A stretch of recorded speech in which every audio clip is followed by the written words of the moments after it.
अस्सलाम वालेकुम। आज मैं आपसे डिस्कस करूंगा इंट्रा सेलुलर रिसेप्टर्स के बारे में। ये हमारे पास फोर्थ फैमिली है रिसेप्टर्स की और ये बाकी तीन रिसेप्टर फैमिली से डिफरेंट है। डिफरेंस कहाँ पे आता है? हमने देखा था कि जो पहली तीन फैमिलीज हैं रिसेप्टर की, जी protein couple receptors, ligand gated ion channels और एंजाइम लिंक रिसेप्टर्स, उन तीनों के जो रिसेप्टर बाइंडिंग साइट है, जिस जहाँ पे आके लाइगैंड ने बाइंड करना होता है, यहाँ जिस पे आके ड्रग बाइंड करती है जिस साइट पे, वो सेल मेम्ब्रेन के बाहर होती है। लेकिन ये जो हमारे पास रिसेप्टर्स हैं, ये रिसेप्टर्स सेल के अंदर पाए जाते हैं और इसके लिए लाइगैंड को, या हम सिंपल वर्ड में कहें तो ड्रग मॉलिक्यूल को सेल मेम्ब्रेन को क्रॉस करना होगा, सेल के साइटोसोल में जाना होगा। साइटोप्लाज्म में जाने के बाद ये रिसेप्टर से जाके बाइंड करेंगी और फिर रिसेप्टर जो है एक्टिवेट होगा और आगे से एक्शन परफॉर्म करेगा। अब इसके लिए जो है कुछ प्रॉपर्टीज़ हमें चाहिए होती हैं ड्रग मॉलिक्यूल्स की। अगर वो प्रॉपर्टीज़ होंगी देन ही ड्रग मॉलिक्यूल जो है वो सेल मेम्ब्रेन को क्रॉस कर पाएगा। अब इसमें जो मेजर प्रॉपर्टी है वो आती है लिपिड सॉल्युबिलिटी। अगर तो ड्रग मॉलिक्यूल लिपिड सॉल्युबल होगा तो देन वो सेल मेम्ब्रेन को क्रॉस करेगा और इजीली वो सेल के अंदर जाके वो लाइगैंड जो है वो रिसेप्टर से जाके बाइंड करेगा और बाइंड करने के बाद कम्प्लेक्स बनाएगा। सो लिपिड सॉल्युबल ड्रग्स जो हैं ये मोस्टली जो है ये हमारे पास इसमें इंट्रासेलुलर रिसेप्टर्स के साथ जाके बाइंड करती हैं और आगे से जैसे ही रिसेप्टर कम्प्लेक्स बनता है, ये जो रिसेप्टर के लाइगैंड रिसेप्टर कम्प्लेक्स बनता है, ये जाता है toward the nucleus. Nucleus membrane के अंदर जाने के को क्रॉस करने के बाद ये न्यूक्लियस के अंदर जाएगा और वहाँ पे जाने के बाद ये जीन्स के ऊपर जो है जाके डीएनए के साथ जाके बाइंड करेगा और वहाँ पे ट्रांसक्रिप्शन फैक्टर जो है, ट्रांसक्रिप्शन फैक्टर को जाके ये चेंज कर देगा, उसके अंदर चेंजेस प्रोड्यूस करेगा। तो इसके अंदर जो बेसिक रूल है आप यहाँ पे देख सकते हैं। राइट साइड पे मैंने एक डायग्राम ऐड की हुई है जिसमें आप देख सकते हैं कि ड्रग मॉलिक्यूल पहले सेल मेम्ब्रेन को क्रॉस करता है और सेल के अंदर जाता है। उसके लिए लिपिड सॉल्युबल ड्रग जो होती हैं वो क्रॉस कर सकती हैं इजीली और वो सेल के अंदर जाएंगी। आगे ग्रीन कलर का जो हमारे पास रिसेप्टर है, इसके साथ जाके ड्रग मॉलिक्यूल बाइंड करेंगे। जब बाइंड करेंगे तो रिसेप्टर एक्टिवेट हो जाएगा। जब रिसेप्टर एक्टिवेट होगा, लाइगैंड रिसेप्टर कम्प्लेक्स बनेगा, तो वो जो कम्प्लेक्स है वो मूव करेगा टूवर्ड दी न्यूक्लियस।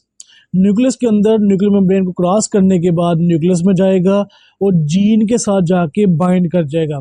अब नेक्स्ट क्या होगा कि यहाँ पे ट्रांसक्रिप्शन फैक्टर को चेंज करेगा, वहाँ पे इसके अंदर चेंजेस प्रोड्यूस करेगा और यहाँ पे बनाएगा मैसेंजर आरएनए।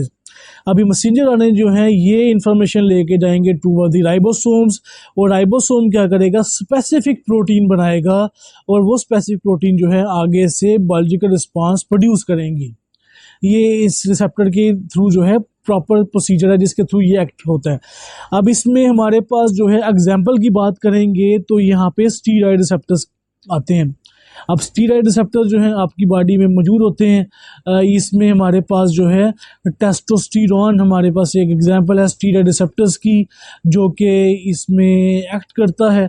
स्टीरॉयड रिसेप्टर्स जो हैं ये हार्मोन्स हैं जो कि सेल मेम्ब्रेन के क्रॉस करेंगे, सेल के अंदर मूव करेंगे और इंट्रासेलुलर रिसेप्टर से जाके बाइंड करेंगे और बाइंड करने के बाद ये अपना एक्शन जो है नेक्स्ट परफॉर्म करने में हेल्प करेंगे। तो ये प्रोटीन सिंथेसिस आगे से होगी और वो प्रोटीन सिंथेसिस जो है बॉडी के अंदर चेंजेस प्रोड्यूस करेगी।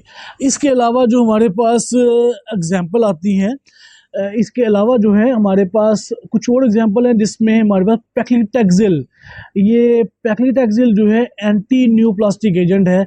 इसका मतलब है कि ये ड्रग जो है कैंसर ट्रीटमेंट में यूज़ करते हैं हम पैक्लिटैक्सिल। तो ये ड्रग जो है ट्यूबुलिन प्रोटीन्स होती हैं उसको टारगेट करती हैं और उसके जाके बाइंड करेंगी और सेल के अंदर ही ये ट्यूबुलिन प्रोटीन्स होती हैं जिससे जाके बाइंड करेंगी और बाइंड करने के बाद ये अपना एक्शन परफॉर्म करेगी पैक्लिटैक्सिल।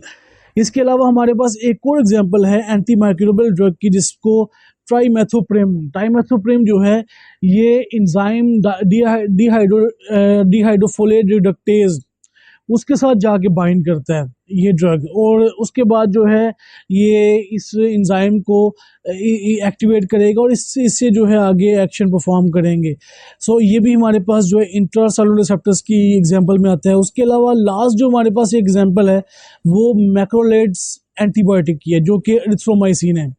एरिथ्रोमाइसिन बहुत कॉमन ड्रग है जो कि हम अपर रिस्पिरेटरी ट्रैक्ट इन्फेक्शन में यूज़ करते हैं। तो ये एरिथ्रोमाइसिन जो है ये भी सेल मेम्ब्रेन को क्रॉस करेगी, और सेल मेम्ब्रेन को क्रॉस करने के बाद बैक्टीरिया के राइबोसोम के जो 50S राइबोसोम है उसके साथ जाके बाइंड करेगी, और बाइंड करने के बाद आगे अपना एक्शन जो है वो परफॉर्म करेगी। तो ये कुछ एग्जांपल्स हैं हमारे पास जो कि इंट्रासेलुलर रिसेप्टर्स की एग्जांपल्स हैं, जिसके थ्रू डिफरेंट ड्रग जो हैं वो इनसे बाइंड करती हैं और आगे अपना एक्शन परफॉर्म करती हैं। तो डिफरेंस इसका बाकियों से क्या डिफरेंस है कि ये ड्रग मॉलिक्यूल जो होंगे ये लिपोफिलिक होंगे, और ये जो रिसेप्टर्स हैं ये सेल के अंदर मौजूद होंगे। इसके लिए ड्रग को क्रॉस करना होगा सेल को, और जाके एंटर होना पड़ेगा, और वहाँ पे जाके कम्प्लेक्स बनाएगा, और वो कम्प्लेक्स आगे से एक्शन परफॉर्म करेगा। So this was the total topic of today. Next हम फिर से नेक्स्ट टॉपिक के बारे में डिस्कस करेंगे नेक्स्ट वीडियो के अंदर। तब तक के लिए अल्लाह हाफिज़।